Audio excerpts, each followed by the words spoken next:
dinamakan batu hencet itu mungkin satu hinaan ya.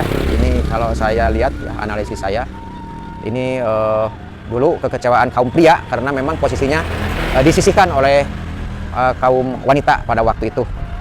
Ini dulunya mungkin tinggi, tapi karena diceritakan bahwa ini adalah satu kecemburuan begitu, sehingga tempat ini ya di sekitar ini itu dihancurkan. Karena di sini ada mata air juga kemungkinan di daerah sini. Jadi ini dari Kota Majalaya, lalu ini ke arah Gunung Hasur sana, Gunung Selaasih ya. Nah, mungkin di sini juga bisa disampaikan analisis saya bahwa kenapa di wilayah Jawa Barat relatif miskin peninggalan-peninggalan peradaban kebudayaan terdahulu. Karena ini sedikit berbeda dengan peralihan kekuasaan di Jawa Tengah dan Jawa Timur.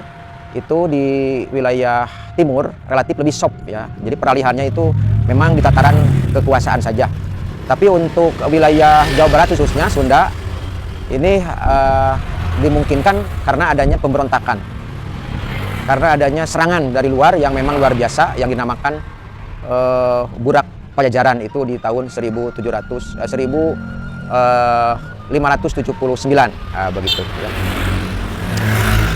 Sehingga dimungkinkan ini politik bumi hangus terjadi, sehingga apa-apa yang dianggap sebagai musyrik ya, fasilitas yang dianggap syirik, waktu itu mungkin ada juga gerakan Islamisme, sehingga paganisme yang dianggap paganisme itu lambang-lambang kemudian dihancurkan, termasuk mungkin ini ya.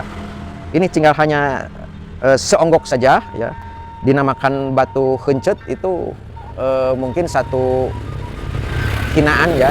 Ini kalau saya lihat ya, analisis saya ini dulu kekecewaan kaum pria karena memang posisinya disisihkan oleh kaum wanita pada waktu itu.